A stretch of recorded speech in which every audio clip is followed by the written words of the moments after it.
नमस्कार, स्वागत है आप सबका दिन भर की तमाम बड़ी खबरों के साथ। मैं हूं कवींद्र। शुरुआत हेडलाइंस। प्रधानमंत्री नरेंद्र मोदी ने स्टैंड अप इंडिया का किया आगाज। कहा स्वरोजगार को मिलेगा बढ़ावा, गरीबों को सौंपे 5100 ई रिक्शा।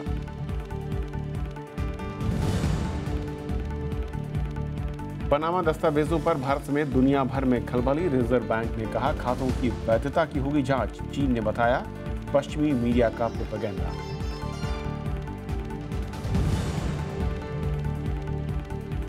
पाक जीआईटी की कथित रिपोर्ट पर केजरीवाल की प्रधानमंत्री से माफी की मांग। कांग्रेस ने कहा सरकार की घटी साख। सरकार ने कहा हवाई बातों पर बयानबाजी से बचे विपक्ष।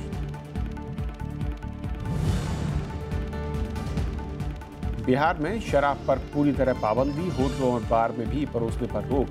पूर्ण शराबबंदी वाला देश का चौथा राज्य।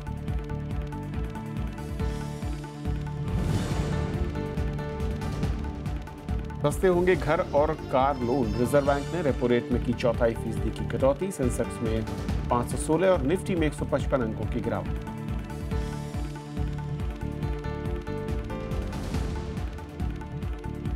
और आइए देखते हैं पहली खबर।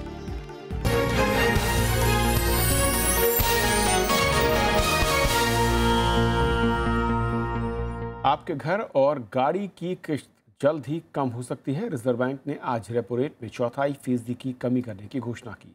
वहीं बाजार में नकदी बढ़ाने के लिए भी कई उपाय किए गए हैं।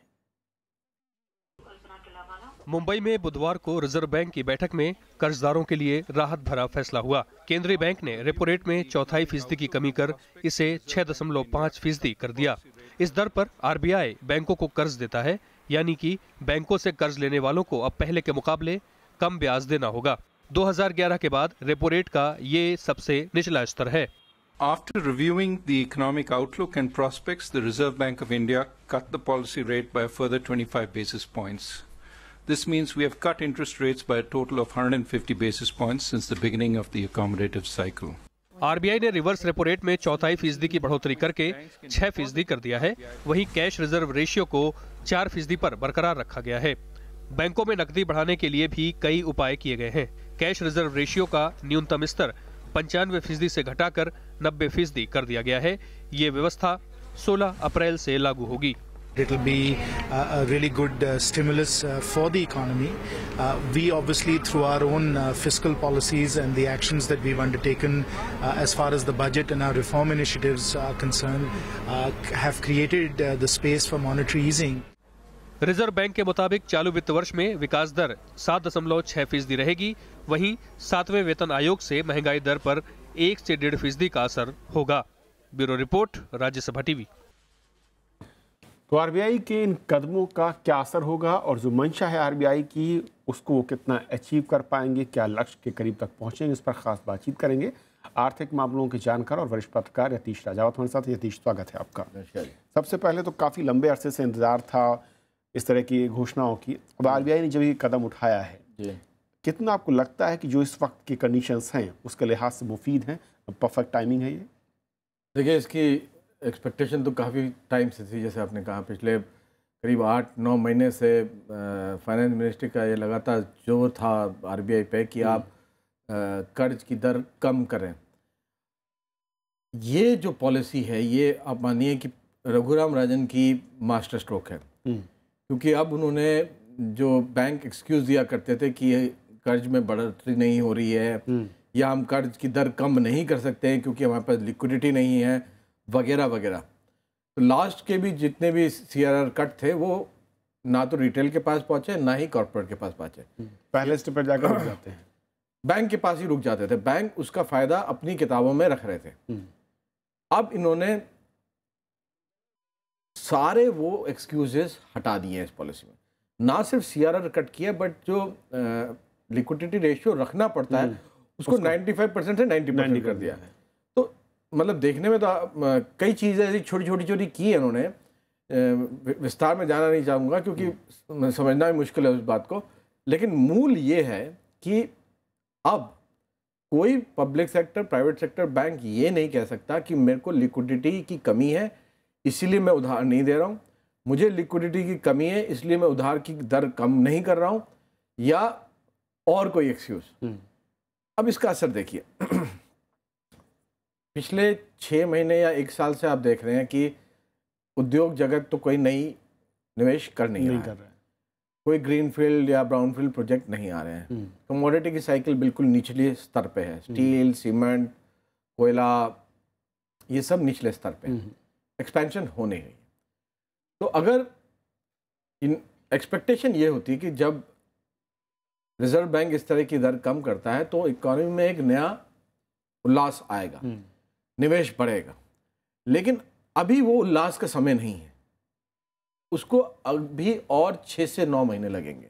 ऐसा क्यों लग रहा है? ऐसा इसलिए है क्योंकि अभी जो कैपेसिटी है वो ही यूटिलाइज नहीं हो पा रही। ओवर कैपेसिटी है सिस्टम में, खासतौर से सीमेंट में। स्टील में बहुत ज़्यादा ओवर कैपेसिटी है। आप देख रहे हैं टाटा स्टील और इंटरनेशनल ग्लोबल ओवर कैपेसिटी है। अब ग्लोबल ओवर कैपेसिटी इतनी ज़्यादा है कि अगर यहाँ पे दाम थोड़े भी गिरते हैं तो या बढ़ते हैं थोड़े से तो चीन से डंपिंग हो जाती है, यूरोप से डंपिंग हो जाती है। टाटा स्टील अपना प्लांट बेच रहा है यूरोप में क्योंकि ग्लोबल स्टील रिसेशन में है, डाउन है। तो लेकिन काफ़ी समय के बाद, ऑलमोस्ट 9 महीने के बाद एक मॉनेटरी पॉलिसी आई है जिसमें हर शब्द पॉजिटिव है। लेकिन कंडीशंस जिस तरीके की हैं, जिस तरह के मैं कहूँ कि इंटरनेशनल मार्केट में कहूँ कि मंदी की जो एक आहट दिख रही है, भारत उससे अलग नहीं है। ऐसे में जो सरकार की मंशा या फिर आरबीआई की मैं कहूँ मंशा है, एक स्टार्ट देने की है, एक पुशअप देने की है ताकि एक रोटेशन जो शुरू हो सके। लेकिन क्या ये कंडीशंस इस वक्त आरबीआई के कदमों को मुश्किल में डालेंगे, रोक सकते हैं, या फिर आरबीआई के कदम उन कंडीशंस को थोड़ा सा पीछे ले जाएंगे? देखिए यहाँ पे एक बहुत एक टर्न है।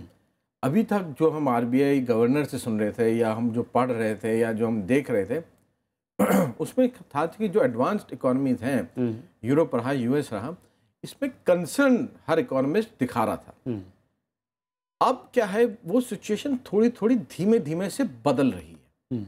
मतलब उनकी हालत सुधर रही है या सुधार के डायरेक्शन में चल रही है। जैसे जापान देख लीजिए, पहली बार कई सालों के बाद वहां पर रिसेशन नहीं रहा। जापान उभर के आ रहा है। ब्रिटेन के और ब्रेक्सिट की बात अलग रख दें, लेकिन बाकी जो मुल्क हैं यूरोप के, उनकी सुधार हो रहा है। करेंसी आप देखिए, यूएस डॉलर जनवरी के हाई के बाद नीचे आ रही है। इसका मतलब कि, और ये पॉइंट रघुराम राजन भी कह रहे हैं कि काफी समय के बाद हमें एक उम्मीद की किरण दिख रही है ग्लोबल सिनेरियो में। तो ये बहुत बड़ी बात है कि मतलब, क्योंकि देखिए इकोनॉमिस्ट तो कहते ही हैं, लेकिन जब एक गवर्नर, और खासतौर से हिंदुस्तान जैसे देश का गवर्नर, ये कहता है कि ये वो गवर्नर है जिसने देखिए रिसेशन और प्रिडिक्ट किया था, ठीक है, एज ए प्रोफेसर, तब ये गवर्नर ये चीज़ कहता है तो ना सिर्फ हमें तसल्ली होती है, बल्कि आप मानिए कि कई यूरोपियन देश के जो सेंट्रल बैंकर्स होंगे, उनकी नजरें भी, वो भी रघुराम राजन की बात को सुन रहे होंगे कि देखिए रघुराम राजन ने कुछ देखा है और ये ग्रीन शूट्स दिख रही हैं। तो मतलब सिचुएशन मेरे ख्याल से बदलाव की तरफ चल पड़ी है। इसलिए इसकी टाइमिंग जो की है रघुराम जी ने, वो बहुत बढ़िया की है। अब इससे एक जो बहुत महत्वपूर्ण प्रश्न निकल के आता है कि अभी तक क्या था, केंद्र मंत्रालय, वित्त मंत्रालय ये कह रहा था कि आरबीआई को कुछ करना है, आरबीआई को कुछ करना है, हमने जो करना था वो हमने बजट में कर दिया, हम एफआरबीएम के टारगेट हमने ये एश्योर कर दिया, सब कुछ हमने अपनी तरफ से कर दिया। अब रघुराम राजन ने जो भी मांगा गया था उनसे, उससे करीब 50% ज़्यादा दिया। एक आखिरी सवाल यहाँ पर रजीश, आम आदमी के लिहाज से जो कि बड़ी उम्मीद दिखती है इंटरेस्ट रेट का लो डाउन होना, इसकी उम्मीद अब न सिर्फ बढ़ जाती, मैं कहूँ कि शायद कुछ ही दिनों के अंदर एक घोषणा शुरू हो जाए, लेकिन क्या ये इकनॉमी को एक बार फिर मैं कहूँ कि बूम करने के लिए या फिर इसको रफ्तार देने के लिए कारगर होंगी या कुछ और कदम? देखिए, दो चीज़ें हैं इसमें। अप्रैल 16 के बाद ये लागू होता है। इमीडिएटली ये समय जो है इसके बीच का, इसमें बैंक अपनी स्थिति का जायज़ा लेंगे और ये समझेंगे कितना हमें पास ऑन करना है।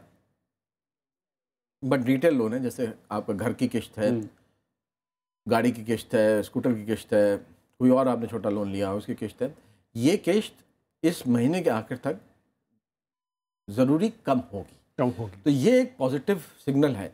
इसके कम होने का मतलब है कि जो लोग नहीं खरीद रहे थे चीज़ें या महंगी चीज़ नहीं खरीदना चाहते थे क्योंकि उधार की किस्त ज़्यादा थी, वो कंजम्पशन ड्रिवन इकोनॉमी को एक पुश मिलेगा, चाहे वो कंज्यूमर ड्यूरेबल्स रहे या घर रहे, उन सबको पुश मिलेगा।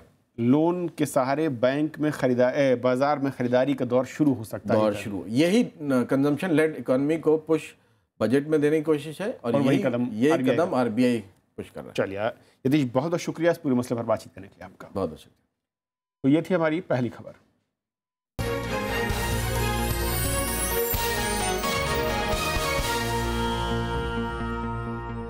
और आरबीआई की तरफ से ब्याज दरें घटाने का शेयर बाजार पर उल्टा असर दिखाई दिया। मंगलवार को हुए कारोबार में सबसे ज्यादा असर बैंकिंग शेयरों पर देखने को मिला। मुनाफा वसूली के दबाव के चलते सेंसेक्स 516 अंकों की गिरावट के साथ बंद हुआ और सेंसेक्स 24,883 पर पहुंचा और वहीं निफ्टी भी 155 अंक गिरकर 7,603 पर बंद हुआ। सेंसेक्स में ये बीते कुछ दिनों में बड़ी गिरावट है। माना जा रहा है कि इसके पीछे निवेशकों के 1.5 लाख करोड़ रुपए से ज़्यादा इस गिरावट के चलते डूबे।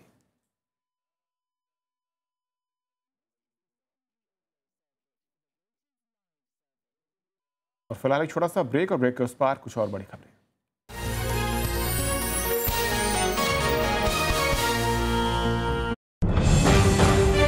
पांच राज्यों में चुनाव का आगाज। सरकार के काम पर मतदाता की आवाज। राज्यसभा टीवी पर लगातार पल पल की खबर, हर खबर का असर, भरोसेमंद चेहरे, शानदार विश्लेषण। देखिए लोकतंत्र 2016 सोमवार से शुक्रवार शाम 7:30 पर सिर्फ राज्यसभा टीवी पर।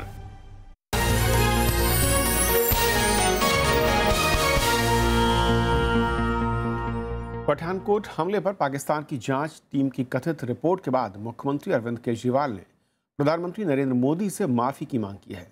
पाकिस्तान टुडे अखबार के मुताबिक जांच टीम ने हमले के लिए भारत को जिम्मेदार बताया है।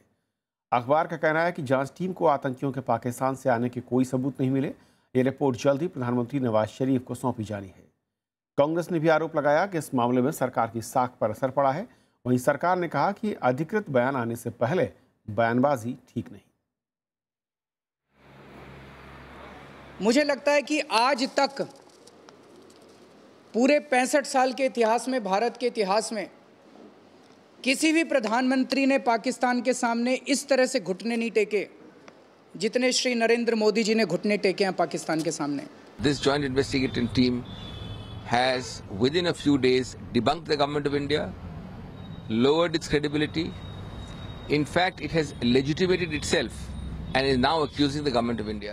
जो भी गुनाहगार है उसको सजा मिले, इस दिशा में हमारी सरकार मजबूती के साथ काम कर रही है और हवाई बातों पे, उड़ी उड़ाई बातों पर जो है वो हम कोई किसी तरह की टिप्पणी करना उचित नहीं समझते। पनामा से लीक दस्तावेजों पर दुनिया भर में राजनीतिक भवंडर खड़ा हो गया। रिजर्व बैंक ने कहा है कि खातों की वैधता की जांच करना चाहता है और उसका काम भी होगा। वहीं कांग्रेस और बीजेपी के बीच काले धन को लेकर अब बयानबाजी शुरू हो गई है।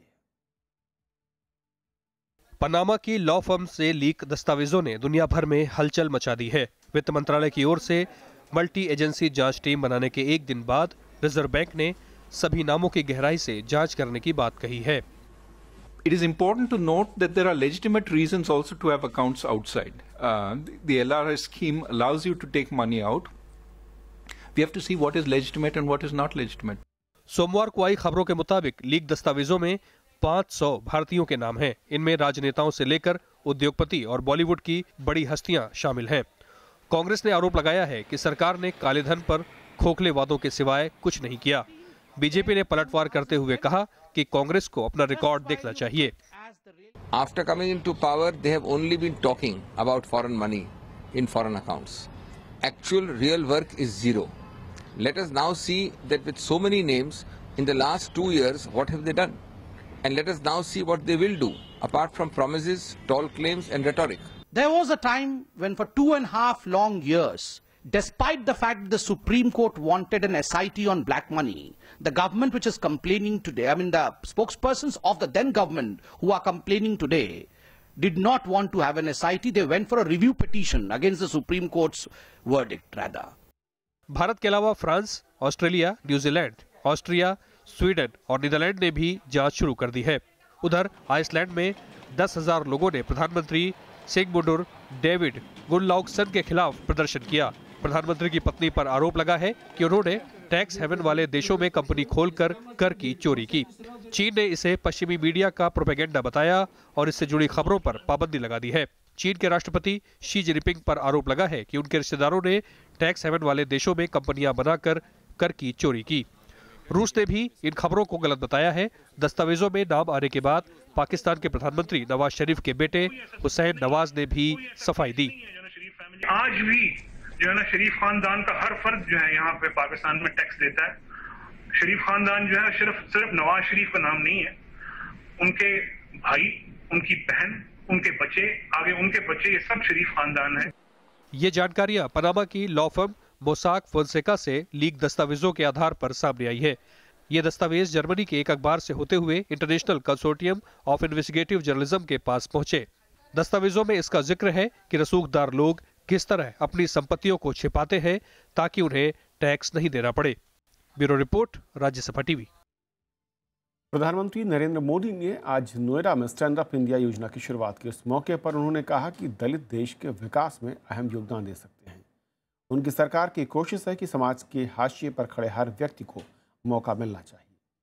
प्रधानमंत्री नरेंद्र मोदी ने लोगों से नौकरी की आस की जगह खुद का रोजगार शुरू करने की सलाह दी। उन्होंने भरोसा दिलाया कि स्टैंड अप इंडिया दलितों और आदिवासियों की जिंदगी में बदलाव लाएगी।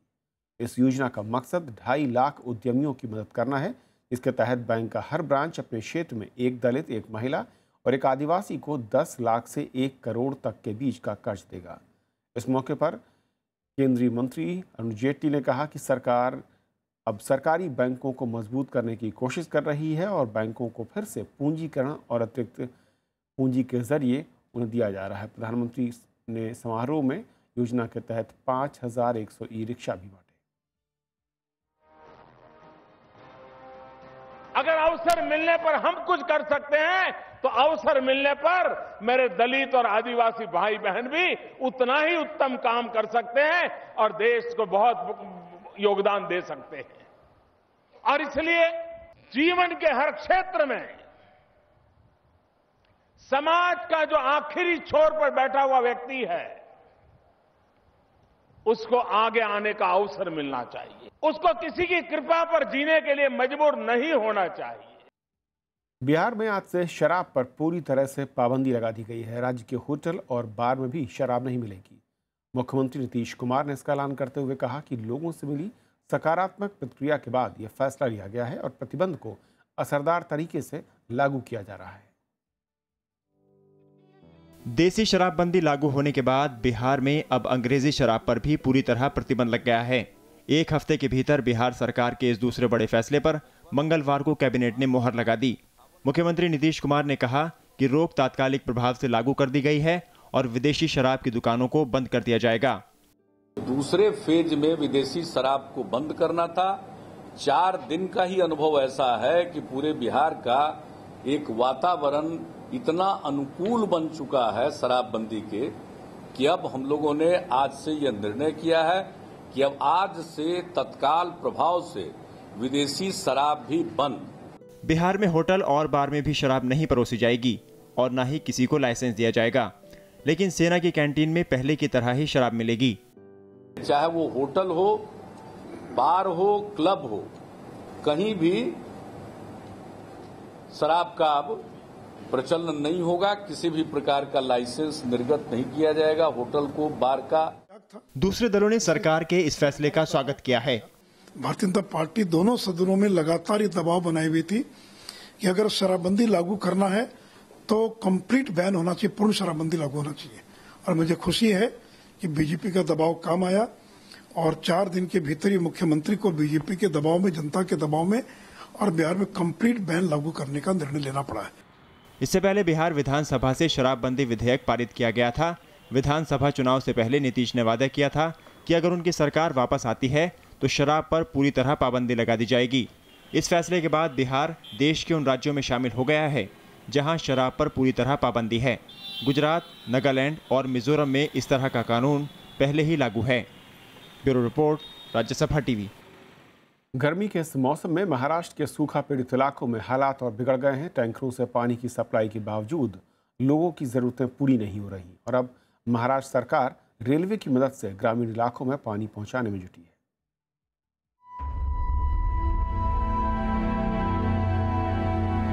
सूखे जलाशय, खाली बर्तनों की कतार और पानी के टैंकर्स का इंतजार। महाराष्ट्र के लातूर में इन दिनों लोगों का पूरा दिन पानी जुटाने में निकल जाता है। टैंकर आने पर हर कोई ज्यादा से ज्यादा पानी जमा करना चाहता है, लेकिन प्यास बुझाने और रोजमर्रा की जरूरतें पूरा करने में ये भी नाकाफी है।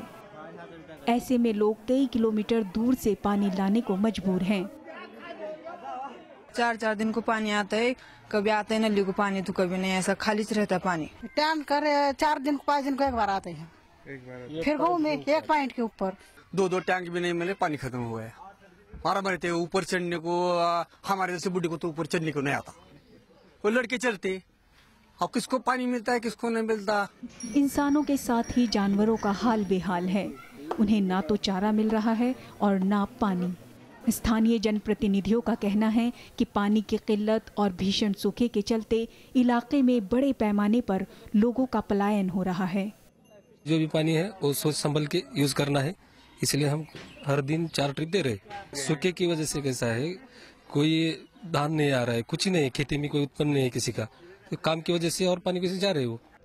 महाराष्ट्र के राजस्व मंत्री एकनाथ खड़से और बीजेपी सांसद पंकजा मुंडे ने मंगलवार को लातूर के सूखा पीड़ित इलाकों का दौरा किया। महाराष्ट्र सरकार का कहना है कि रेलवे के जरिए पानी लाकर लोगों तक पानी पहुंचाया जाएगा। वहाँ से पानी रैक से लाने के लिए रेल मंत्रालय ने हम लोगों को अभी सम्मति दी है और वहाँ से 50 टैंकर्स की रैक और उसके बाद में और 50 टैंकर की रैक जैसी व्यवस्था होगी, ये व्यवस्था हम लोग कर रहे हैं। उसकी पूर्व व्यवस्था मिरज में जो कुछ व्यवस्था लगती है या लातूर में पानी आने के बाद डिस्ट्रीब्यूशन सिस्टम के लिए जो कुछ व्यवस्था करनी है, उसके सारे अधिकार हम लोगों ने जिलाधिकारी को दिए हैं। इधर लातूर के बाद परभणी जिले में भी पानी सप्लाई वाली जगहों पर हिंसा की आशंका के चलते धारा 144 लगा दी गई है। महाराष्ट्र का विदर्भ और मराठवाड़ा इलाका इस समय भीषण सूखे और पानी की किल्लत से जूझ रहा है। Bureau report, Rajya Sabha TV. मंगलवार को पूर्व उप प्रधानमंत्री बाबू जगजीवन राम की 109वीं जयंती के मौके पर उपराष्ट्रपति मोहम्मद हामिद अंसारी ने समता स्थल जाकर उन्हें श्रद्धांजलि दी। बाबू जगजीवन राम स्वतंत्रता सेनानी थे। उनका जन्म 5 अप्रैल 1908 को बिहार में भोजपुर के चंदवा गांव में हुआ था। उन्होंने केंद्र में श्रम, रेल, कृषि और रक्षा मंत्रालय की जिम्मेदारी भी संभाली। उनकी जयंती के मौके पर दिल्ली में भजन संध्या का भी आयोजन किया गया, जहां लोकसभा की पूर्व अध्यक्ष और बाबू जगजीवन राम की बेटी मीरा कुमार, बीजेपी के वरिष्ठ नेता लालकृष्ण आडवाणी, पूर्व प्रधानमंत्री मनमोहन सिंह और दिल्ली के मुख्यमंत्री अरविंद केजरीवाल शामिल।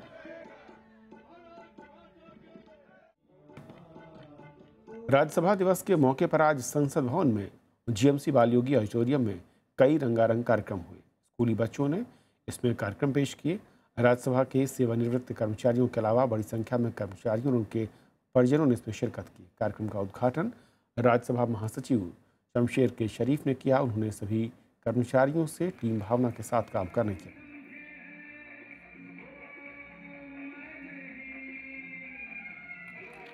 काम करने का अपना अपना तरीका निकालिए, because if you work as a team you will find that you are most satisfied, and if you don't work as a team ultimately in life you will find you are the most dissatisfied.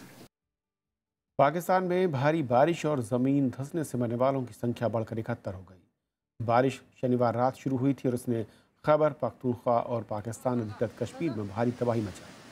Pakistan के मौसम विभाग का कहना है कि ये भारी बारिश मौसम में बदलाव की वजह से हुई है। बताया जाता है कि इस बाढ़ का सबसे ज़्यादा असर खैबर पख्तूनख्वा इलाके पर हुआ। यहाँ बाढ़ की वजह से 150 से ज़्यादा मकान तहस नहस हो गए। लोगों को सुरक्षित जगहों पर जाने के लिए कहा गया है। खबरों के इस बुलेटिन में भी इतना ही। नमस्कार। है।